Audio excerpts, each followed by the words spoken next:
Director Christian Sesma brings us Into the Deep. And is this the first shark movie of 2025?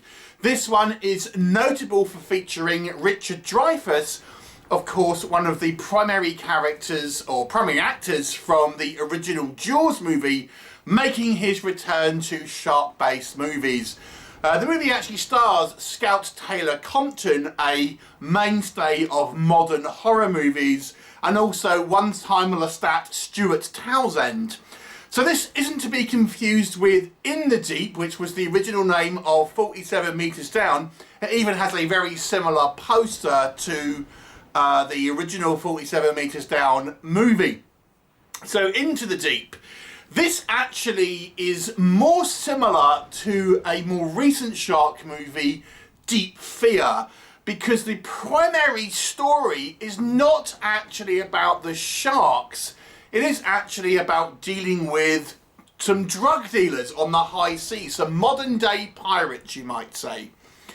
So what is the story? Well, we focus primarily on a group of divers going out on an excursion. There's two couples and two kind of crew for this ship, so 6 people in total. And our primary couple, Scout Taylor-Compton and her character's husband, are there to try and find some sunken sort of gold on this kind of wreck. And Scout Taylor-Compton's character, when she was a child, had a close encounter with a shark that killed her father. So she's sort of a little bit apprehensive, you might say, about the whole thing, but there you go. Anyway, they end up kind of finding this kind of wreck, and whilst they are diving, they are attacked by the shark, and someone in the dive party is injured and bleeding quite badly. So they go to try and obviously take him to someone who can help, and they run across a boatload of modern day pirates who have just executed some rivals, and obviously things don't go well from there on, and now our pirates are forcing our survivors to die for these drugs, and of course there is sharks in the water.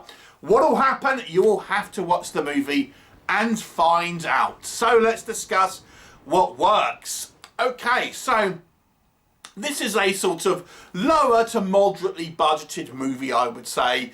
And one thing I did really enjoy was some of the kind of the cinematography, and to a degree the kind of the production value here. Because I do think this movie looks quite crisp and sort of well produced in some ways. There is one area where maybe it doesn't, which we'll come on to. But things like the kind of the cinematography, there's a good use of mixing up of kind of like camera angles and things like that, use of drone shots here and there, to give this kind of this feel, a kind of like somewhat tropic and exotic feel to the proceedings. You know, we've got, you know, a couple of nice boats and stuff, so the production value feels pretty good. It might be a minor thing, what I'm going to say next, but I appreciated it. When we are diving and we have our underwater scenes, we see other fish. I find in some other kind of shark movies, you never ever see any other fish because they're in a water tank, and obviously the sharks are computer generated. But this movie, we actually have some other fish. In actual fact, there's quite an amusing scene where we have in the beginning with this, a particularly aggressive fish sort of ramming one of the divers there. So it's obviously shot on location. That doesn't really have anything to do with the story, but it's just watch this little fish keep pecking at this diver. It's kind of funny. Anyway, I kind of quite like that fact, to be honest. This movie actually has quite a high body count for a shark movie. Now, it's not all down to the sharks, I will say, but nonetheless, it incorporates kind of action elements that are more kind of a mano a mano than obviously shark attacks as well. But then nonetheless, it does result in, we have quite a lot of kind of bodies dropping into the water for one reason or another. You do have a cast of some recognisable faces here, and although I don't think necessarily the dialogue is the best, I think the performances are, you know, okay for a kind of say a low to mid-budget movie. You know, I think it's fine. I do quite like some of the characters in particular. Our kind of captain, our pirate captain. He's quite sort of charismatic kind of antagonist. So, you know, his kind of scenes are quite, he shoots scenery quite a lot, but it makes for kind of quite a memorable sort of villain, human villain. But even some of the other characters, Stuart Townsend character, our protagonist captain, so to speak, again, you know, a kind of likeable character you can kind of get on with, even though he doesn't have a huge amount of screen time. And Scout Taylor-Compton, again, she's saddled with a little bit of hokey dialogue, to be honest. But, you know, she's a experienced horror actress at this point, so she kind of is you know, always sort of quite watchable, I have to say. In regards to the sharks, it is a little bit of a mixed bag, and we'll come on to that. And that's the one area where I feel the production value does show a little bit. But that being said, there are sequences where I do think the sharks look pretty good, especially when they're not attacking. When we see the sharks just kind of swimming around, or kind of the fin above water, I think this is where the sharks look the best. So yeah, there are some shots where I do think the sharks look pretty good, and you know, we have two kind of large great whites, and we do see attacks actually happen. So it's not one of these films that pulls away too often, at the very least. So there is that, and I think having this drug dealer sort of pirate sort of story, I mean, I think it gives you some stakes, because ultimately you have three parties that are kind of on display here. You have our group of protagonists, you have the sharks, and you have these pirates, all of whom want to defeat the other two. So it does make for some interesting ideas. I mean, when one of the critiques you'll hear from shark movie criticism is that, oh, they're all the same. But realistically, there's only so many permeations of people getting attacked on the water that you can possibly have.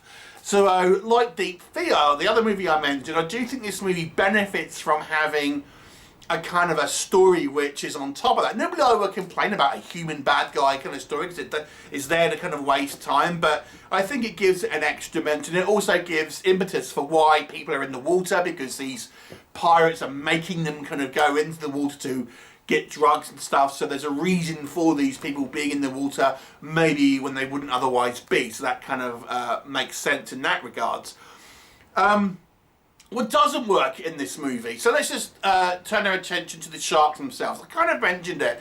The shark effects are a mixed bag, because I do think there are some shots where the shark, you'll be quite happy with the way the sharks look, but they tend to kind of look a little more obviously CGI when we actually have the attack scenes.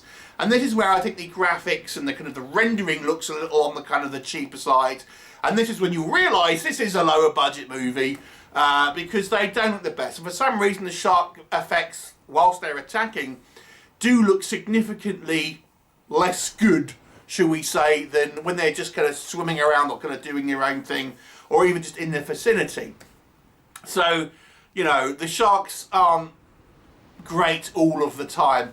I also think it's worth pointing out that this isn't primarily a shark film, and thus the main threat of the movie isn't the sharks, but they are there. But obviously those who want a pure shark film may want to bear that in mind, because, as I say, it's the screen time is more about these pirates than the sharks. One other point about the sharks. So there is a moment in the third act, probably about 10 minutes to the end, that is so silly, so hokey, I'm surprised it was allowed in the film. I won't say what it is, you'll know when you see it. It's like, oh God, and it's just like, I can't believe they've done that. It's very, very silly. Not in the way that you're thinking either. It's not a Sharknado thing or anything like that. But it does involve a shark, and it's incredibly hokey and goofy. That's all I'm saying. It's only a short scene, so this is not a scene that's going to derail the whole movie. But yeah, it's like, oh boy. Let's talk about Richard Dreyfuss. Okay. Lovely to see Richard Dreyfuss in a shark movie. Was he essential to this movie? No. No, he wasn't. In actual fact, I think the inclusion of Richard Dreyfuss is actually of a detriment to the movie. Now, I understand why you would put him in the movie. He's obviously a big name associated with the Jaws franchise. And, you know, having him back in a shark movie, wow, you know, that's something to put on the poster, isn't it? But he's obviously of a certain age at this point, so he can't really do much.